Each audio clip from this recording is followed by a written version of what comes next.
Hello everyone and welcome here for this review of my V6 Hyundai coupe. Let's get into it.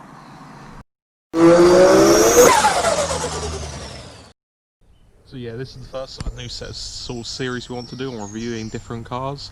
Obviously we're going to start with some of our own, so I'm starting it off with my Hyundai coupe. We've kind of categorised it, so we're going to be going for each of the categories we want to review a car on. So yeah, let's get into it. So of course, the first thing we're always going to start with is going to be the looks of a car, the styling, and let's be honest, especially for me, this car wins out big time, especially in that red.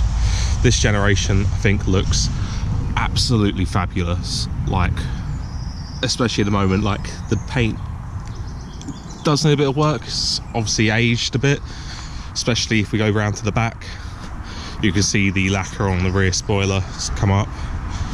So it's not the best conditions, but let's be honest, for a glance, it looks absolutely brilliant. And the styling of these things is incredible, especially for something that's so unknown. It gets you so many looks. And let's be honest, it's a coupe styling. You can't really argue with it, can you? The one big thing for me, I feel like you should do if you get one of these, is debadge it, like we've done. It's definitely a good one to get done. Personally, I think probably the best thing to do is completely smooth it out, paint correct shit. I haven't obviously got around to that, so we've got the Splodge stickers on there for the moment. So, but yeah, there's lots of options you can go with. I've seen a lot online for the coupe, from the American trim to just the wonderful and weird. So, but yeah, no, for me the styling's completely right up there. I feel like a lot of people might argue that the fourth generation, the one after this, is the better looking one. Personally, for me, I think this actually does look better. It's aged a lot better to me, but I don't know, I'll let you guys decide for yourself whether that's a better one. So yeah, going on now to the engine. It is the V6 2.7 litre. It is definitely, in my mind, a great engine, although it only does put out 165 brake horsepower. Definitely catches a few people off that one, because it's a lot less than you expect from such a large engine, especially considering I think it's only about 25 more horsepower than the 4-cylinder 2 litre. But this engine is mainly tuned for torque. That is where it gets all of its strengths from, and that's where all the fun of the driving comes into, which we'll get into later. Does help it out quite a bit though for stats. The only problem is it's quite heavy, so it does mean this is quite a front heavy car, but I've never found that to actually affect the handling too badly. I still find it handles really well. That's not a send it corner. Good fun. But yeah, it's also one of the biggest negatives to this car, because it's the tax. For a car at this age with an engine that big, you're looking at 500 plus for the tax, which per year can be quite a bit for people, considering you're very much like adding another 50% of the car's value onto it for what these cars are worth now. It just, yeah, it can be a bit of a turn off, but if you can get past that, that's so worth it. It's such good fun for the V6. We would like to get the 2 litre. We're hopefully going to have that on here in the future, so that'll be a future review to compare it.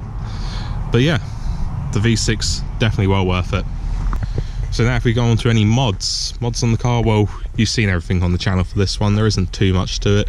I suppose the biggest mods we got is a few stickers and the window tints, which is holding up okay. Doesn't look too bad, I guess, on the camera, but in person you can see many streaks and lines where it didn't quite go to plan.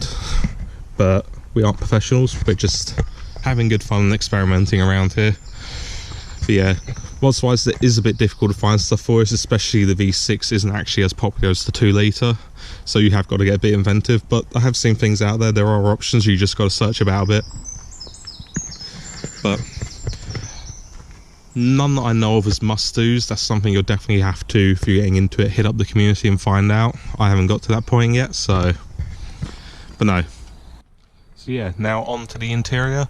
Not too bad, I guess, for its age. It hasn't aged brilliantly. It definitely could do with updating, especially on the stereo. That's something I would like to get done. Few things I like is you have the cup holder for the passenger up on the top there, but they have another one here for the driver, which can be a bit irritating if you have anything a bit taller like I do there. For gear shifts, I kind of wish they'd also done the same up here like they do on the EP3. That's one of the things I kind of would have liked them to change. Also being the V6, it does mean we have traction control. It's one of the few things you get up on this. I know there was an option for heated seats. We do not have those, we just have the plain leather, which is aging a little bit, but it's not too bad for what it is. Definitely gets the job done. They are comfy and good seats. As I said in my hate video though, the only problem I have is I feel like you sit quite a bit high up for what they are for headroom. So, but no, it's not too bad in here. It's all good for the age, I guess. Definitely could do with a few little updates, but you can't really argue with it for the car, the price, and everything else. Now moving on to Practicality. The boot is way bigger than you would expect on this car. You can fit a lot more in here. Definitely don't underestimate it. It's so good, especially if you get those back seats down. It has got so much space for so much in it. I've used it almost like a small van at times. It's ridiculous. For skip trips and things like that, it's brilliant. So yeah, if you are daily in this, it is actually a lot more useful, just as long as you haven't got tall people to go into the back. Yeah, there's a few problems with that one. So yeah, back seat space, it really doesn't work. Like, if I got rid of my head, maybe I could fit. Hopefully you can see me back here as well, because it is quite dark with the tints. But yeah, it really doesn't work. Like, they even give you warnings, stickers, just to make sure that when this hatch is open, you don't close it, knock the hell out of someone. You know, probably wouldn't be the best idea. So, do I have any regrets with this car? Well, the only problem I've ever considered or thought about is whether I should have got the 2 litre. Now that'd be a question mainly for when I get around to reviewing the 2 litre. Hopefully that won't be too far away with lockdown easing and bits like that. So hopefully we'll get to that. But other than that, no. That's the only thing I've ever considered. Everything else I do love about this car. And admittedly, even if I did get the 2 litre instead, I will probably spend most of the time considering should I have got the V6. So I can't really say I have too many regrets on it. It's possibly the best car I've ever had. It's definitely top 2. Definitely one to consider. So no, it's great fun. I can't really say I have many regrets with it. Like I said, the only problem is that big engine, because it's a bit expensive. It's expensive on the fuel, expensive on the tax. That is the one big negative to this thing, but that torque is so rewarding. As you've seen, it is great. It is definitely one of those worth it things for this car at the price it is as well. Definitely look into these, and your cheap fun cars, so underrated. So yeah, next thing it really brings us on to be the driving, and the big talking point I guess with the driving with this V6 is, like I said about it, it's the torque.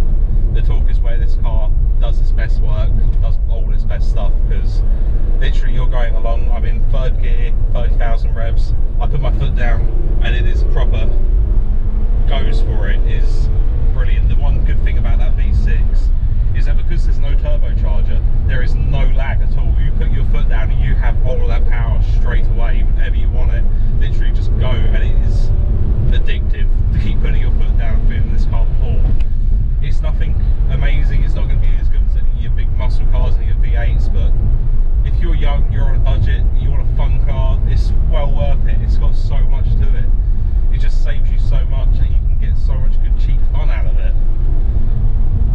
Obviously, the handling is not bad on the floor. I would say it's pretty good considering what you would expect. It's better than that, because it is a heavy car. It's front wheel drive, all the weight is at the front because of that engine. And let's be honest, if you were to try and make a track car out of this and strip weight out, the only place really to strip it out is from the back, so you're only going to make it more front heavy. But as you've seen for our track day, we didn't really have huge problems. It was a lot better than any of us ever thought it would be. So it's definitely well worth looking into. The sound denting is not too bad on it. It's pretty much, you can tell it's more made as a long distance cruiser and all of that, because it's not too loud in here. The exhaust is a bit louder at the moment because I've got a bit of a blow in it that needs to be sorted, but that's a different problem altogether. That's nothing to do with it. But no, it's definitely a great fun car to drive. Definitely good on a day-to-day basis as well. I hugely recommend it to anyone. Definitely give it a try.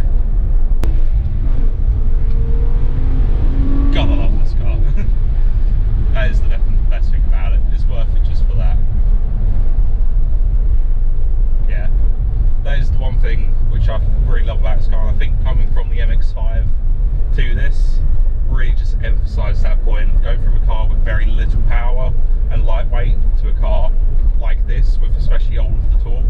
It's probably got double the torque of what the MX-5 was probably running at the time. So yeah, I know it's different. Obviously you can turbocharge them and all of that stuff, as Matt will sit there and argue with me. Yeah, no, I still have one of these over an MX-5 every day. So yeah, that's it for my review of my V6 Hyundai Coupe. Great fun car. As I think you can tell, I absolutely love the car. It is brilliant. I definitely recommend, if you're considering getting one, do it. It is at least worth trying because they are such fun, underrated cars. I can't get enough of them. But yeah, I hope you all enjoyed this one. If you did and you want to see more reviews that we're going to be hopefully coming up with soon, make sure you hit that subscribe button. But yeah, we've got plenty of other videos coming up soon too. Plenty of good surprises, so definitely keep an eye out for them. We've got some good stuff coming up, so I hope you all enjoy. Anyway, until then, I'll see you in the next one. Bye.